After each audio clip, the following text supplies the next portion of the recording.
yattaqillaha yaj'al lahu makhraja wa yarzuqhu min haitsu la yahtasib.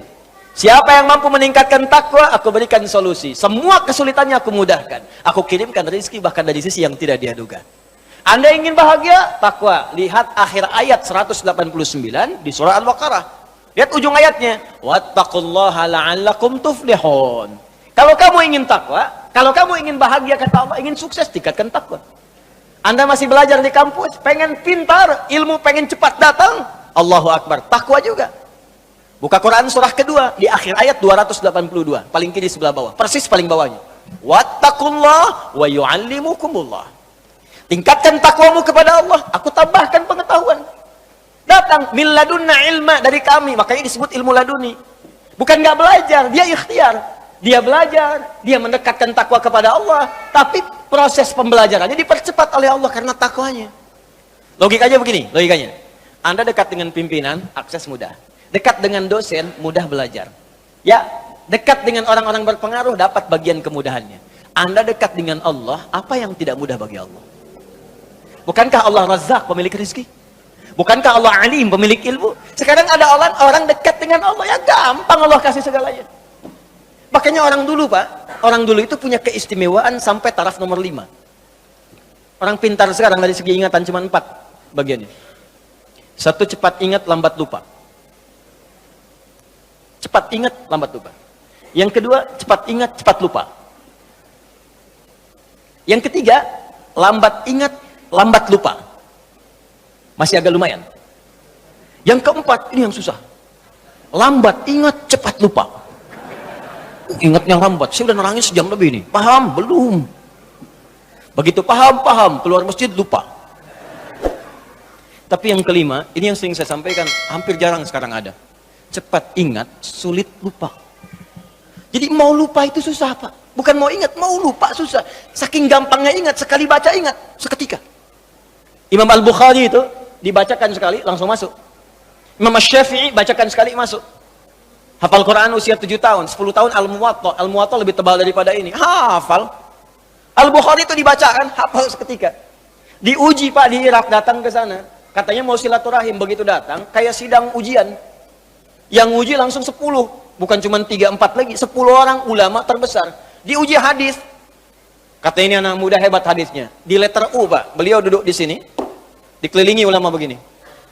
Setiap orang menguji 10 hadis. Setiap hadisnya diacak orang-orangnya, sanadnya. Matanya diacak, sanadnya diacak. Isinya diacak, sanadnya pun diacak. Setiap orang.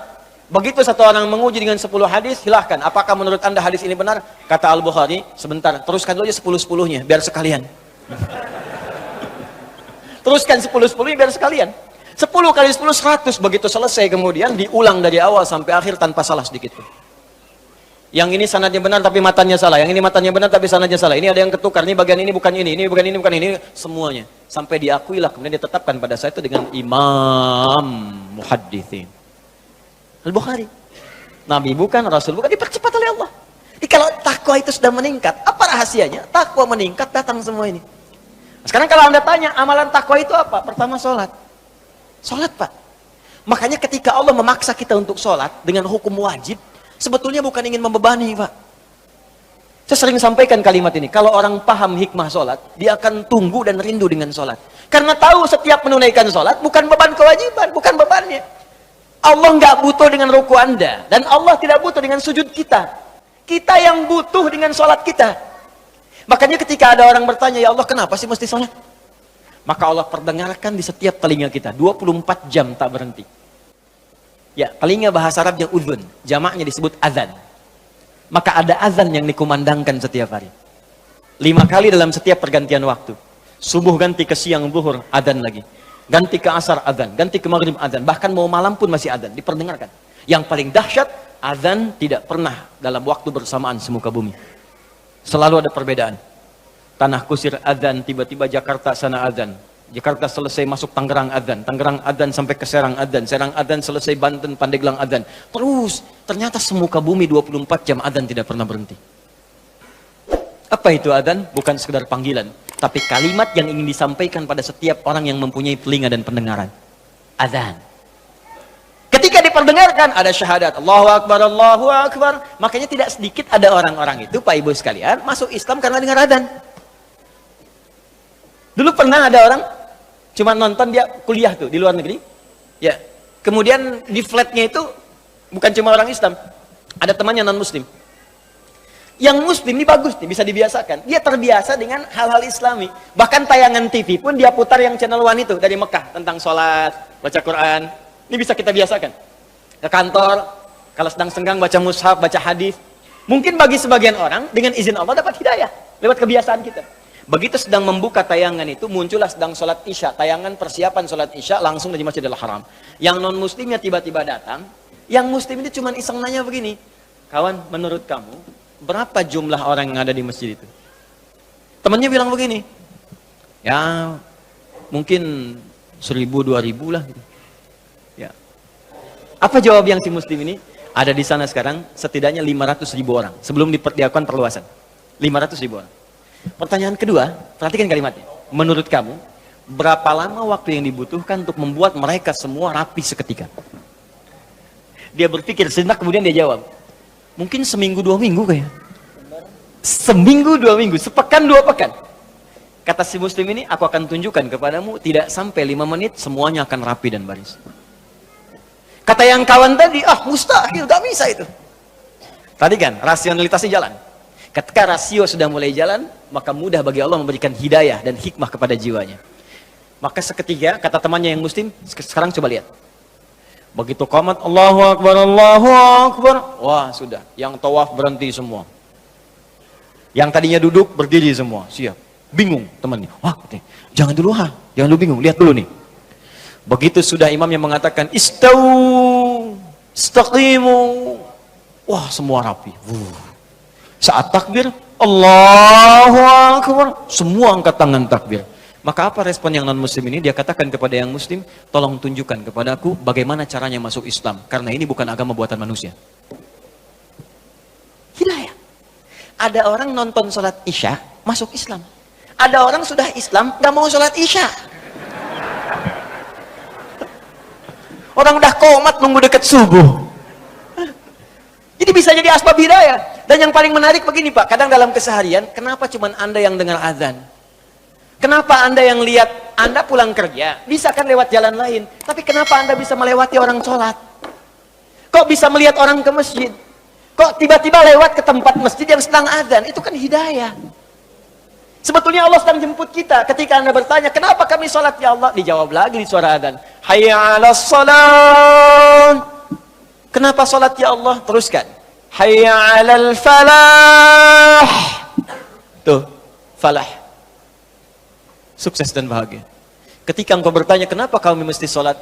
Aku jawab, kata Allah, suara muadzin tuh. 24 jam aku perdengarkan padamu. Tanpa putus. Supaya kamu bahagia. Supaya kamu senang. Supaya kamu lancar. Supaya kamu gak punya masalah. 24 jam. Kalau sekali diingatkan, belum sadar, mungkin wajar. 24 jam diingatkan, gak sadar-sadar. Anda manusia bukan. 24 jam. Datang terus, kedengaran terus. Gak sadar juga. Perlu apa lagi? Sekarang yang salah siapa? Jangan lagi Anda salahkan Allah. Ya Allah, kenapa saya mesti begini? Why me ya Allah? Why not, kata Allah. Kamu saya kasih nggak diambil-ambil. Makanya kalau kita sadar, cara berpikirnya begini, sholat membuat kita bahagia, maka semua orang akan menunggu waktu sholat. Karena itu ketika Anda punya masalah, kalimat sholat itu ketika disebutkan di Quran, bersanding dengan solusi. Quran surah kedua ayat 45. Wasta'inu bis-sabri Kalau engkau punya masalah, kata Allah, maka minta kepadaku. Sabar terima masalahnya, karena semua orang punya masalah. Bukan Anda saja, kata orang, semua orang hidup punya masalah. Perhatikan Quran surah kedua ayat 155. Walanabluwannakum bisyai. Semua orang yang hidup, kata Allah, aku akan uji dengan persoalan. Diuji dengan masalah. Masalah ini aku turunkan, bukan ingin membuat hidupnya bermasalah. Perhatikan bahasa Qurannya. Tapi ingin meningkatkan kualitas hidupnya. Sebab kalau hidup nggak ada ujian, kualitasnya nggak meningkat. Anak SD itu masuk SMP kalau sudah lewat ujian.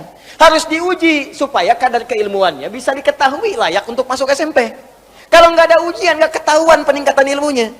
SMP ke SMA ada ujian. Jadi kalau tahap yang sederhana saja ada ujian, apalagi hidup yang begitu kompleks, pasti ada ujian. Di cara berpikirnya jangan salah. Ketika sedang punya masalah, sesungguhnya Allah sedang akan meningkatkan kualitas hidup kita. Semakin tinggi ujian, artinya kita akan semakin meningkat dengan kuat. Karena orang besar itu nggak akan diuji dengan ujian kecil. La yukallifullahu nafsan illa. Jadi kalau Anda hadir sekarang di pengajian ini, sedang punya masalah berat rasanya, maka berbahagialah. Artinya, Anda akan diangkat setinggi-tingginya oleh Allah, karena ujian yang diturunkan, ujian yang disetarakan dengan kemampuan Anda. Itu poinnya. Gak ada orang hidup gak punya masalah. Apa dikira Ustadz gak punya masalah? Lebih banyak daripada jamaah. Tuh masalah antum tuh. Saya jawab juga. Di hidup bersanding dengan masalah. Persamaan terbaliknya, orang yang tidak ingin punya masalah artinya tidak ingin hidup. Siapa yang tidak ingin punya masalah? Angkat tangan. Selesai. Nah sekarang kata Allah, kalau sedang punya masalah, minta kepada saya solusinya supaya dipermudah. Lewat apa ya Allah? Wassalah, datang. Kalau Anda masih nggak mau sholat, ditanyakan imannya oleh Allah. Makanya kalimat ini disebutkan sekali lagi untuk menguatkan di ayat 153. Dipanggil kalimat imannya. Seakan-akan begini bahasanya. Kamu ini punya iman apa enggak sih? Kalau nggak punya iman kamu apa? Ya karena nggak ada iman. Sekarang kamu masih mengaku beriman, tapi saya panggil sholat nggak datang. Karena itu di ayat 153, paling kanan sebelah bawah, itu kalimatnya berubah dengan disebutkan kata iman di depannya.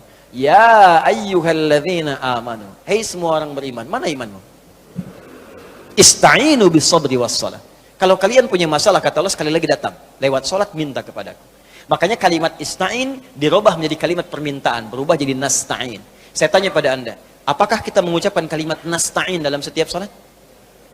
Berapa kali kita ucapkan dalam sehari? 17 kali.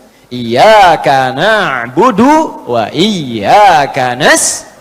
Hadis kuncinya mengatakan, ketika seorang ibadah benar bacanya, membaca kalimat itu, benar salatnya, sampai di kalimat itu, maka jawaban hadis kuncinya, hadza baini wa baina 'abdi wa li 'abdi ma sa'al. Ini perjanjian antara aku dengan hambaku, maka apapun yang hambaku minta sampai di sini, aku akan kabulkan selama itu dia butuhkan.